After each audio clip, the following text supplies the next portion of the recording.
یہ عاشورہ کیا ہے؟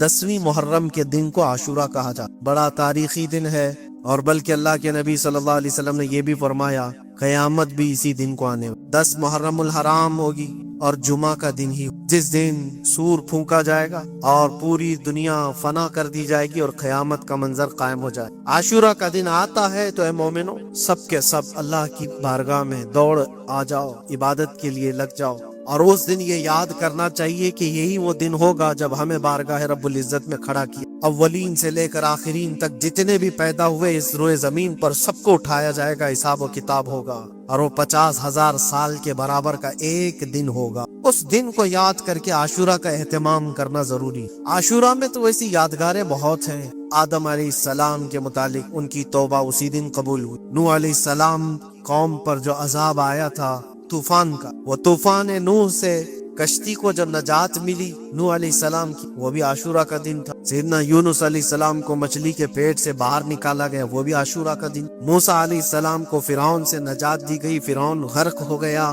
پانی میں ڈبو دیا گیا، وہ بھی عاشورہ کا دن۔ بہت ساری اس طرح کی تاریخی چیزیں ہیں عاشورہ کے دن، لیکن یہ ساری تاریخوں پر ایک تاریخ غالب آ جاتی ہے، وہ رسول اللہ کے نواسے کی قربانی کا دن، اس لیے کہ وہ پوری امت کو ہلا دینے والا حادثہ۔ نبی آخر الزمان صلی اللہ تعالی علیہ وسلم نے اپنے اس لخت جگر کو، اپنے اس نور نظر کو، جس کے لیے اپنے سجدے لمبے کر دیا کرتے، جانتے ہیں آپ حضور پاک صلی اللہ علیہ وسلم کے ایک بیٹے تھے حضرت ابراہیم، اور یہ اسی زمانے کے ہیں جب حضرت امام حسین بھی پیدا ہوئے تھے، اور حضور کی گود میں آپ کے اپنے بیٹے بھی تھے۔ حضور صلی اللہ تعالی علیہ وسلم کے وہ ایک ہی بیٹے ہیں جو 6 مہینے تک زندہ رہے۔ حضور صلی اللہ علیہ وسلم اپنی گود میں بٹھا کر انہیں پیار کر رہے تھے، اور امام حسین کو بھی گود میں رکھے ہوئے تھے۔ ایک طرف نواسا ہے اور ایک طرف بیٹا ہے۔ جبرائیل امین نے آ کر کے عرض کیا اللہ کے نبی صلی اللہ علیہ وسلم سے، کہا رب تبارک و تعالیٰ کی منشا یہ ہے کہ ان دونوں میں سے آپ کسی ایک ہی کو رکھ سکتے۔ اللہ کے نبی صلی اللہ علیہ وسلم نے امام حسین پر اپنے بیٹے کو قربان کہا ہے جبرائیل حسین کو رہنے دو، اس لیے کہ یہ میری آنکھوں کا بھی نور ہے اور فاطمہ کی آنکھوں کا بھی نور۔ پھر چند ہی دن کے بعد حضرت ابراہیم کا انتقال ہو۔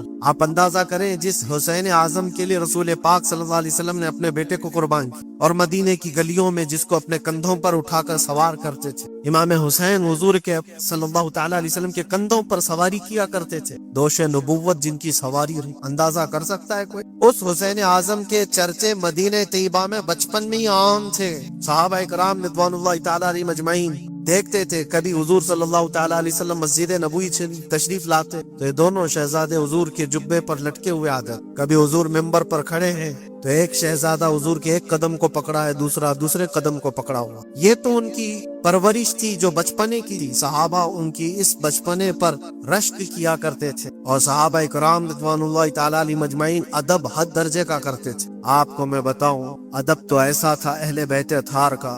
امام حسین کی عمر چھوٹی سی تھی، امام حسین، اور ایک زمانہ ایسا تھا جب حضور پاک صلی اللہ علیہ وسلم کے وصال کے بعد حضرت ابو بکر کا زمانہ آیا، 2.5 سال آپ نے خلافت کی، پھر اس کے بعد حضرت عمر کا دور خلافت شروع، اور حضرت عمر کے دور خلافت کو کون نہیں جانتا؟ ایسے روب و دبدبے والا خلیفہ کہ لوگ ان کی ہیبت سے کانپتے تھے، قیصر و کسریٰ کانپ رہے ہوتے، بڑی بڑی فوجیں تھراتی اس نام سے، حضرت عمر کے نام سے۔ ان کے دور خلافت میں ایک بار ایسا ہوا تھا کہ حضرت عمر کے بیٹے ہیں عبداللہ، اور ان کا اور حضرت امام حسین کا بچپن میں کچھ جھگڑا ہو گیا، چھوٹی عمر تھی، امام حسین کی بھی عمر چھوٹی تھی، عبداللہ کی عمر بھی چھوٹی، دونوں تکرار کرتے رہے، کچھ نہ کچھ بات چیت ہوئی ہوگی، تو حضرت حسین نے حضرت عبداللہ کو غصے میں یوں کہا، تو کیا مجھ سے بحث کرتا ہے؟ تیرا باپ تو میرے نانا کا غلام تھا، خلیفہ وقت ہیں وہ، اور ان کو اس طرح سے کہا تیرا باپ آج جو خلیفہ ہے وہ میرے نانا کا غلام تھا۔ حضرت عبداللہ کو یہ بات لگی، کہا میں یہ شکایت امیر المومنین سے کروں۔ وہ دوڑ کر کے آئے، خلیفہ وقت ہے جس کے سامنے کھڑے ہونے کے لیے اچھے کانپ جاتے۔ بیٹے نے آ کر کے کہا حضرت عمر فاروق سے کہ ابا آج میری حسین سے تکرار ہوئی، اور جھگڑے میں انہوں نے مجھے یوں تانا مارا کہ تیرا باپ میرے نانا کا غلام تھا۔ حضرت عمر اتر آئے کرسی سے اور کہا کیا حسین نے ایسا کہا؟ کہا بالکل ایسا ہی کہا۔ تو حضرت عبداللہ کہتے ہیں ابا کا جلال دیکھ کر کے میں سمجھ گیا کہ حسین کو سزا ملے، کہا جاؤ حسین کو بلا لاؤ، حسین کو بلا لاؤ، انہوں نے یہ کہا ہے میں سننا چاہتا۔ حضرت عبداللہ دوڑے ہوئے گئے، چند اور لوگ بھی ساتھ میں آ گئے کہ حسین کی پیشی ہو گئی ہے خلیفہ وقت کے دربار میں، امیر المومنین عمر ابن خطاب نے طلب کیا ہے۔ حضرت حسین آئے اور وہ شہزادے کے اندر جو روب و دبدبہ ہے، جلال ہے، جمال ہے، وہ بچپنے سے قائم۔ رسول اللہ صلی اللہ علیہ وسلم کا لعاب پاک جس نے پیا، خلیفہ وقت کے سامنے آ کر کھڑے ہوئے۔ حضرت عمر نے پوچھا، حسین میرے بیٹے کو کیا آپ نے ایسا کہا ہے کہ تیرا باپ میرے نانا کا غلام تھا؟ حضرت حسین نے کہا، ہاں میں نے کہا۔ ڈر کس بات کا، خوف کس بات کا؟ جو کہا ہے وہ کہہ رہا ہوں، ہاں میں نے کہا۔ حضرت عمر نے کہا، کیسے کہے بتاؤ، کس طرح سے تم نے کہا تھا، بول کے بتاؤ۔ حضرت حسین نے کہا، میں نے عبداللہ سے یہ کہا تیرا باپ میرے نانا کا غلام تھا۔ حضرت عمر نے کہا، اور ایک بار بولو۔ حضرت حسین نے پھر کہا، عبداللہ تیرا باپ میرے نانا کا غلام تھا۔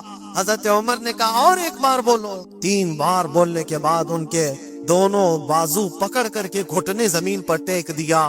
حضرت امیر المومنین کہتے ہیں، میری بخشش کے لیے تمہارے جملے ہی کافی ہو، آپ نے جو مجھے سند دی ہے اے حسین، بس یہ جملہ کل قیامت کے دن بھی کہہ دینا، جب میرا حساب ہو رہا ہو تو اتنا کہہ دینا، عبداللہ کا باپ عمر میرے نانا کا غلام۔ اس لیے کہ رسول کریم صلی اللہ علیہ وسلم نے فرمایا ہے، الحسن والحسین سیدہ شباب اہل الجنہ، حسن اور حسین جنتی جوانوں کے سردار۔ یہ جسے اجازت دے دے وہ جنت میں چلا جائے، جسے یہ کہہ دے وہ کہ یہ میرے نانا کا غلام ہے۔ مجھے بتاؤ میرے عزیزو، اس حسین اعظم کی بات میں کر رہا ہوں، وقت کا باروب خلیفہ امیر المومنین عمر ابن خطاب، جن کے سامنے گھٹنے ٹیک کر کے بیٹھے اور کہے یہ جملہ دوبارہ کہو، ان کا مقام کیا ہو سکتا؟ حد درجے کا ادب صحابہ اکرام کے اندر تھا۔ اور ایک مرتبہ ایسا بھی ہوا تھا، حضرت عمر ممبر پر کھڑے تھے، حضرت امام حسین اپنے گھر سے دوڑتے ہوئے آئے۔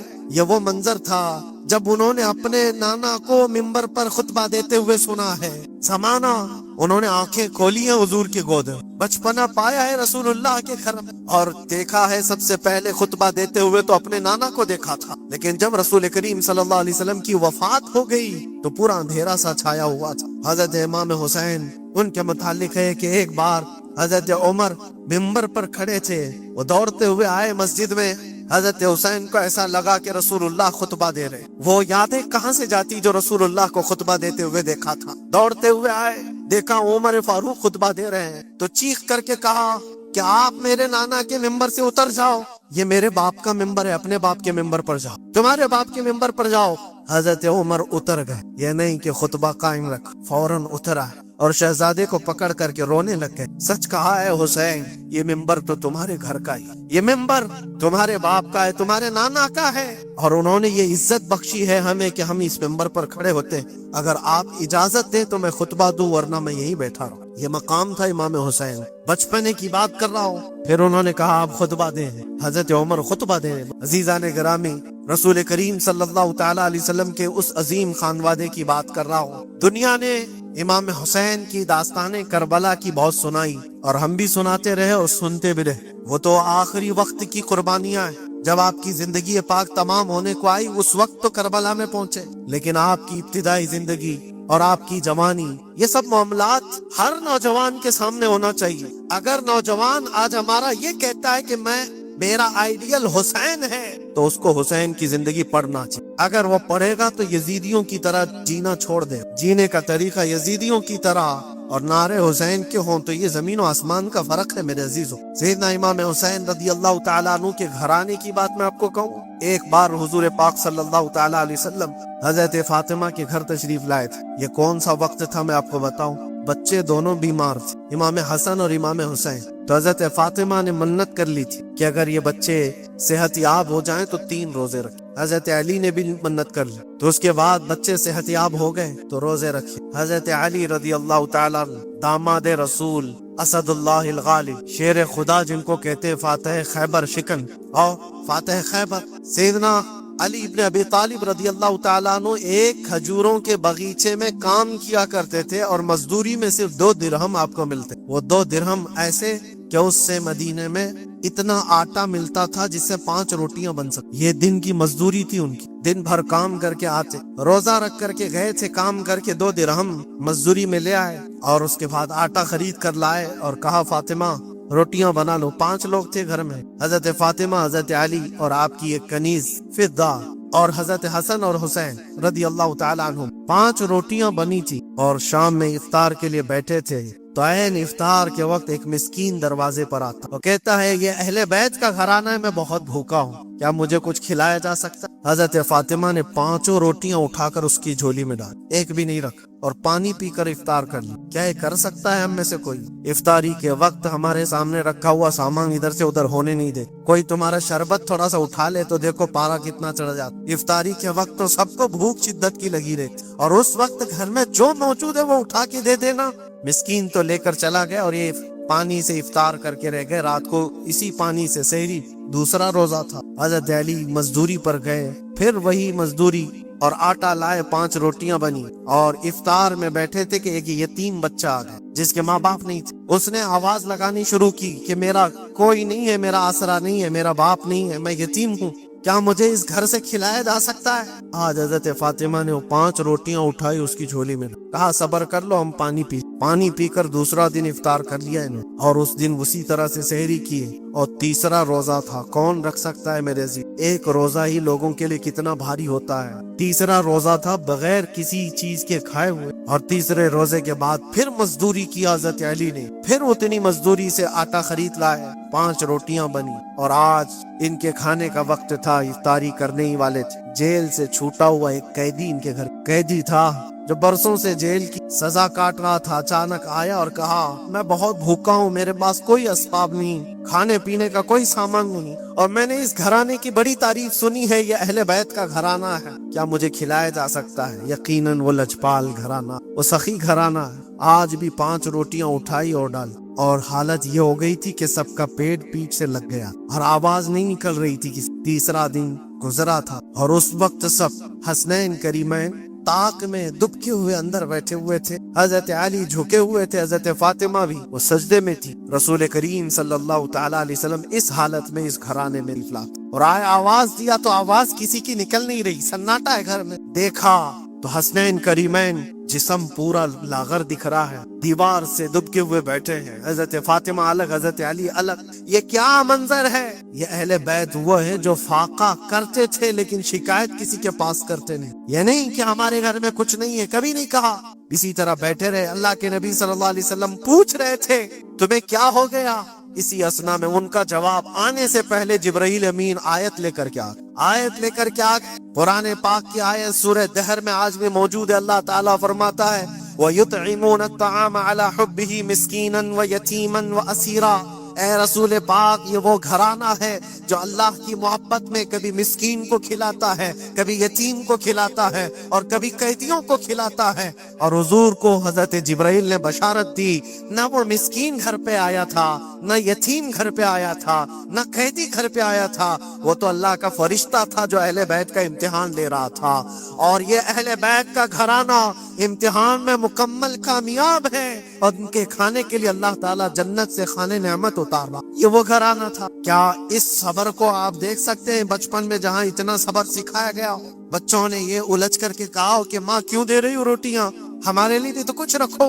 یہ وہ آداب تھے، یہ وہ پرورش تھی جو کربلا کے میدان میں ان کو جبل استقامت بنایا ہوا تھا۔ تس سے مس نہیں ہوتے، یہ اچانک آئی ہوئی پرورش نہیں تھی، اچانک ملی ہوئی تربیت نہیں تھی، ان کی گٹھی میں گھول کر کے پلائی گئی ہوئی تربیت۔ حسنین کریمین کو یہ صبر و استقامت ان کی ماں اور ان کے باپ نے اس وقت سے دیا ہے جب ابھی وہ شعور کی آنکھیں کھول رہے ہیں۔ عزیزان گرامی وقار، استقامت کس کو کہتے ہیں؟ یہی ایک جملہ، ایک لفظ یاد کر لو، بس کافی ہے۔ آج میرا میسج اتنا ہی، استقامت ہے، صرف اور صرف ظلم سہ کر کے مر جانا، یہ کوئی کمال کی بات، ظالم کے سامنے ڈٹے رہنا اور حق بات کا اعلان کرنا، یہ استقامت۔ اور یہ ساری کرامتوں سے بڑھ کر کے ہے، ساری کرامتیں۔ جو بھی ولی کرامت دکھاتا ہے وہ نبوت کا پرتو ہوتا ہے، معجزے کا پرتو ہوتا ہے۔ نبی معجزہ دکھاتے ہیں۔ معجزہ کیا ہے؟ ایسا کام جو عام انسان نہیں کر سکتا، جیسے حضرت موسیٰ علیہ السلام نے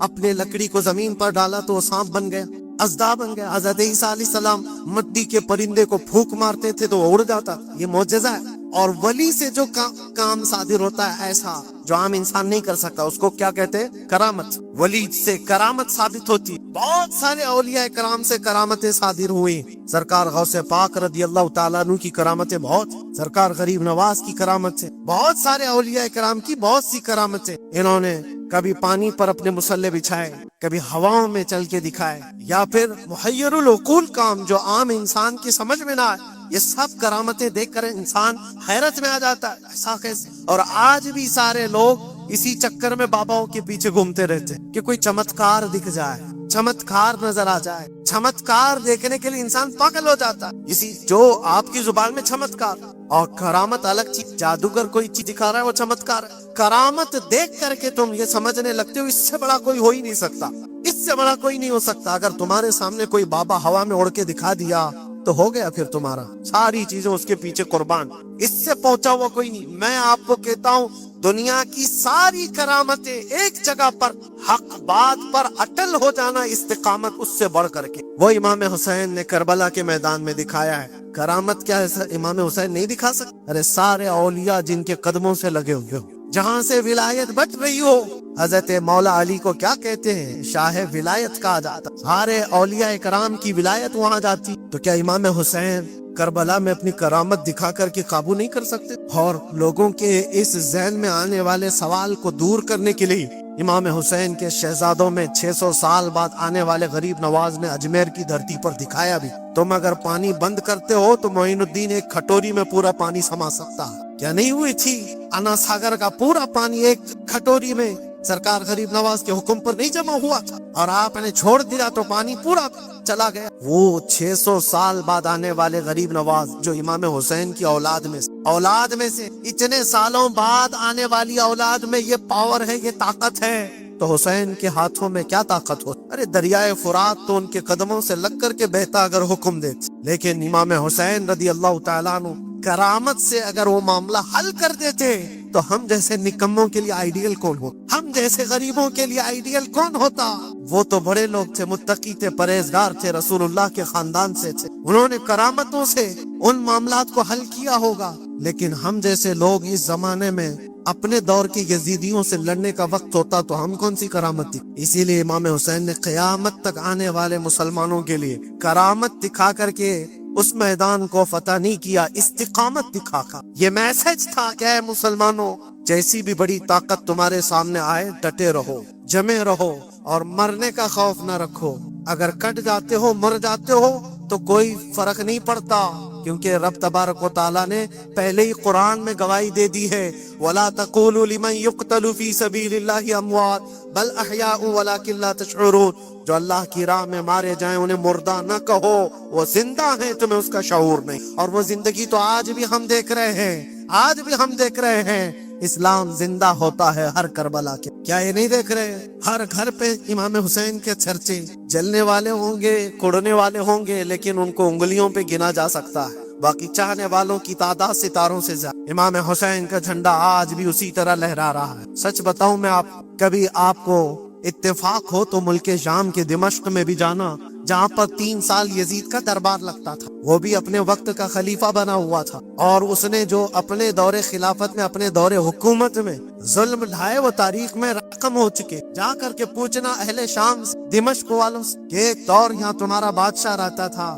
شام کا حکمران یزید، وہ کہاں ہے، اس کی قبر کہاں؟ لوگ تو بغلیں اٹھا کر کے آپ کو کہیں گے کہ یہاں تو کوئی ایسی قبر نہیں۔ ہاں، ہم کو پتا ہے، بعض مورخین نے، بعض دانشور جو پڑھے لکھے وہ کہتے ہیں جہاں پر سارا کچرا ایک جگہ پھینکا جاتا ہے، ڈم کیا جاتا ہے دمشق کا، وہاں کہیں اس کی قبر کھو گئی، اس میں کہیں قبر کھو گئی۔ یہ تو اس کی بات کر رہا ہوں جو بادشاہ تھا، فوج رکھتا تھا، تاج رکھتا تھا، تخت رکھتا تھا اور حکومت رکھتا تھا، اس کا سوال ایسے۔ پھر آؤ عراق کی سرزمین اور کربلا جاؤ، سوچو، ایک کھلا چٹیل میدان تھا، یہاں پر کوئی آبادی، دور دور تک ایک دریائے فرات بہتی اور باقی کچھ نہیں تھا، اور جا کر کے آپ ڈھونڈنے لگ جاؤ کہ وہ میدان کہاں ہے تو تمہیں میدان نہیں ملے گا، ہر جگہ آبادی ہی آباد۔ ایک حسین و جمیل شہر ہے، اور لوگوں سے پوچھو کہ یہاں تو ہم نے سنا تھا رسول اللہ کے شہزادے حسین کو کاٹ کر کے ٹکڑوں میں بدل دیا گیا تھا، ان کے شہزادوں کو، اور امام حسین کے سر کو الگ کر دیا گیا، جسم کو الگ کر دیا گیا،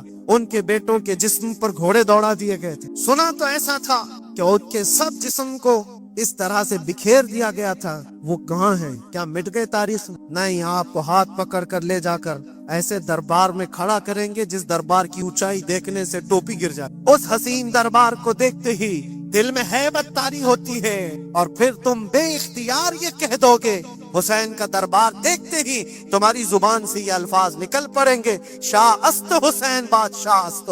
وہ اب بھی بادشاہ، اب بھی شاہ ہے، اور ہزاروں لوگوں کو دیکھا ہے ہم نے حسین اعظم کی قبر پاک کے پاس آتے ہیں۔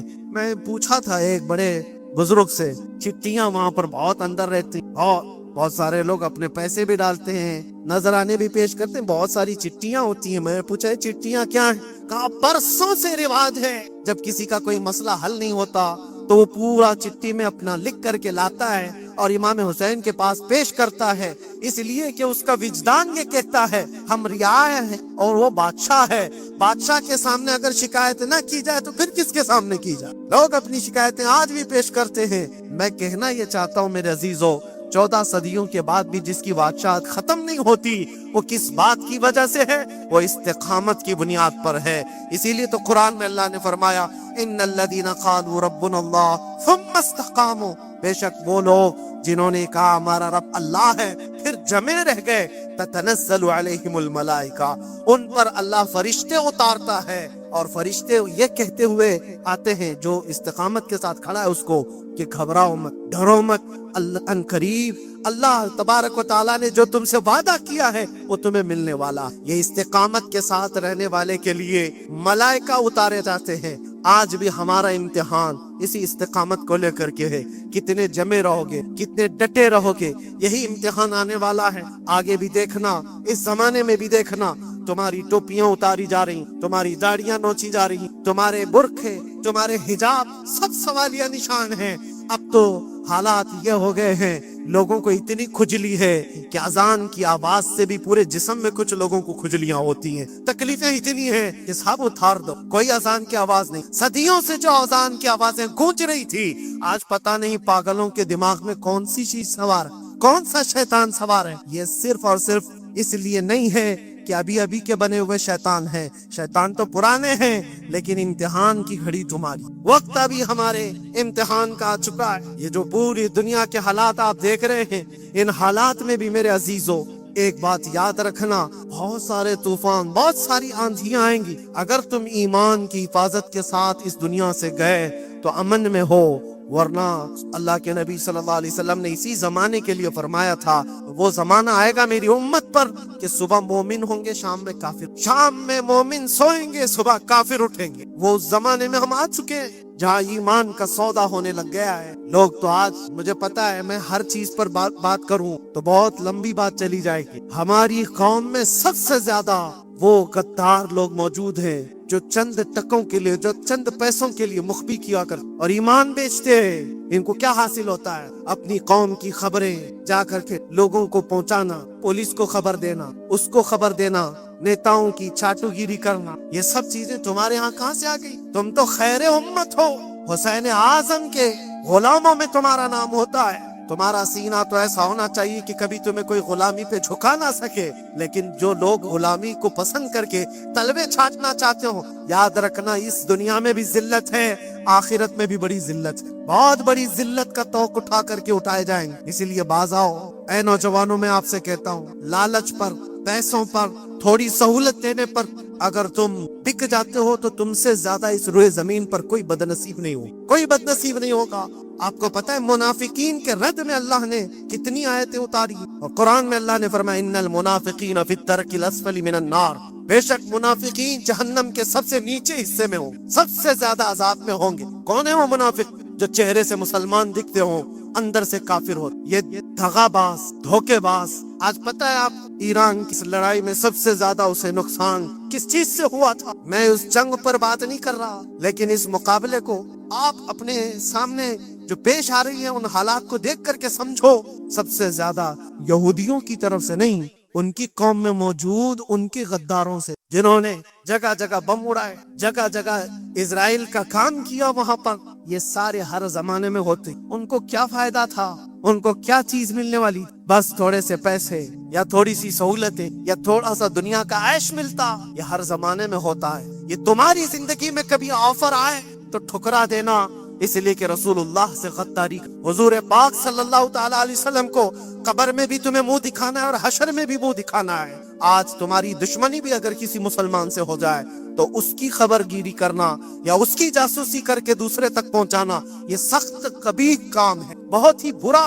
اس اللہ تعالیٰ کی اس پر لعنت ہے جو اس طرح کے کاموں میں مصروف. غداروں سے بہت بڑا نقصان ہے. آج استقامت کی بات میں کر رہا ہوں، ایسے حالات بھی تمہارے ساتھ آئیں، تمہارے اپنے ٹوٹ جائیں گے، بکھر جائیں گے، لوگ چھوڑ کر کے غداری. آپ کو میں بتاؤں، میں قید کے حالت میں 22 دن تک مجھے ادھر سے ادھر گھمایا جا رہا تھا انویسٹیگیشن کے نام پر. ایسا لگ رہا تھا کہ یہ بہت بڑا کوئی آتنکوادی پکڑ کر کے لائے، پورا جلوس لے کر کے گھوم رہے. ارے 2 جملے کیا بول رہے جس کی بنیاد پر اتنے ساری تم نے گھما دی ساری چیزیں. میں کبھی بولتا نہیں اس چیز پر. آج میں آپ کو بتا رہا ہوں، میرے سامنے بیٹھا ہوا آفیسر جو انویسٹیگیشن کر رہا ہو، اسے تو 5 چیزیں معلوم، وہ یہ چیزیں پوچھ رہا ہے، لیکن سامنے مجھے خود اس نے بتایا. تھوڑی دیر کے بعد میسج آتا ہے، پھر میسج آتا ہے، پھر میسج آتا ہے، اور وہ ہنس رہا ہے اور کہہ رہا ہے مفتی صاحب یہ دیکھو آپ کے فلاں حضرت نے میسج دیا، آپ کی اس تقریر کی کلپ کو بھیجیے، یہ بھی پوچھو ان سے، یہ بھی پوچھو ان سے. مجھے سب پتا ہے، میں کبھی اس چیز کو اظہار میں نہیں لاؤں گا، لیکن اس کا انصاف اللہ کی بارگاہ میں ہوگا، اللہ کی بارگاہ میں فیصلہ ہوگا. اور جب رسول اللہ کے دربار میں ہم کھڑے ہوں گے تو دیکھنا ہم کس کے ساتھ ہوں گے اور تم کس کے ساتھ کھڑے رہو گے. دیکھنا اس بات کو. ایک بندہ رسول اللہ کی عزت کے لیے کفار و مشرکین کے نرغے میں بیٹھا ہو اور تم اپنی روٹیاں سیکنے کے لیے اس کے سامنے ہماری جاسوسی کرتے ہو اور اس سے کہتے ہو کسی حالت میں چھوڑنا مت، کسی حالت میں چھوڑنا مت. اور وہ لوگ جانتے ہیں اور وہ کہتے ہیں آپ گھبراؤ مت، ہم تو اپنا پروسیس کریں گے. اور ایسے لوگ ہمارے پاس بہت سارے ہیں جو بھیجتے رہتے ہیں، ہم تو اپنا کام ہی کریں گے. لیکن میرے عزیزو، وہ کام اپنا کر رہے ہوں گے لیکن دل پر چھریاں چلتی ہیں. یہ کون سے لوگ ہیں؟ کس نبی کا کلمہ پڑے ہوئے لوگ ہیں؟ تمہارے لیے رسول اللہ کی ناموس بھی کوئی معنی نہیں رکھتی، حضور پاک کی عزت بھی کوئی معنی نہیں رکھتی. اس چیز سے آج پوری قوم پریشان ہے. بڑی بڑی جنگیں اسی لیے ہاری جاتی ہیں جب قوم کے اندر منافقین موجود. آج اس چیز کے اپنے دل کو بھی پاک رکھو. ہم نے تاریخ دیکھی ہے، ٹیپو سلطان یوں ہی نہیں مرے تھے. ٹیپو سلطان کو انگریزوں کے ہاتھ میں دینے والا بھی غدار موجود تھا، مسلمان تھا. یہ ساری غداریاں آج جو آئیں، کتنے تو ایسے ہیں پہلے ہی سے جا کر کے کہتے مسجد میں یہ ہو رہا ہے، مسجد میں یہ ہو رہا ہے. یاد رکھنا قیامت کے دن تمہارے چہرے کالے ہوں گے، اللہ کی بارگاہ میں پکڑے جاؤ گے. وَمَنْ أَظْلَمُ مِمَّنْ مَنَعَ مَسَاجِدَ اللَّهِ أَنْ يُذْكَرَ فِيهَا اسْمُهُ وَسَعَىٰ فِي خَرَابِهَا. اللہ فرماتا اس سے بڑا ظالم کون جو اللہ کی مسجدوں میں اللہ کا ذکر کرنے سے روکتا؟ اس سے بڑا ظالم کون ہے؟ اور وہ سب ظالمات دیکھنے کو آ رہے ہیں. بہرحال خلاصہ کلام یہ ہے میرے عزیز، ہم حسینی ایمان رکھتے ہیں اور حسین کی طرح اللہ کی بارگاہ میں دعا بھی کرتے ہیں کہ مولا ساری قربانیاں ہو جائیں مگر ایمان کا سودا کرنے کی نوبت کبھی نہ آئے. رب تبارک و تعالی ہماری یہ حفاظت فرمائے کہ ہمارے جسم کے چھتڑے ہو جائیں مگر مولا تیرے حبیب پاک کی عزت اور ان کی محبت بال برابر بھی ہمارے دل میں فرق آنے، بال برابر بھی فرق ہونے نہ پائے. اپنی اولاد کو بھی یہی تعلیم دے کر جاؤ، یہی تعلیم دے کر جاؤ. کربلا سننے کا مطلب یہ نہیں ہے ماتھا پیٹ لیا، سینہ پیٹ لیا، رو دھو کر کے اٹھ گئے. رونا تو سب کو آسانی سے آ جائے گا، لیکن حسین کے اس میسج کو اپنے بچوں میں ایسا پلا کر کے جاؤ کہ تمہارے دور میں بھی یزید آئیں گے، تمہارے دور میں بھی یزیدی فتنے ہوں گے. اس وقت میرے بیٹے چوڑیاں پہن کر گھر میں نہ بیٹھنا، یزیدیوں کا مقابلہ کرنے کے لیے حق بات کا اعلان کرنا. مجھے یاد ہے میری بات، میں جس وقت اپنے گھر سے دلی کے لیے نکل رہا تھا تو میری ماں نے یہی کہا تھا نہ واپس آؤ تو کوئی بات نہیں، ہمیں یقین ہے کہ اللہ کے راستے پر جا رہے ہیں. اللہ تبارک و تعالی اس استقامت کو ہر گھر میں عطا فرمائے. حسین اعظم کا جذبہ اللہ تعالی ہماری اولاد میں عطا فرمائے. وآخر دعوانا الحمدللہ رب العالمین. السلام علیکم.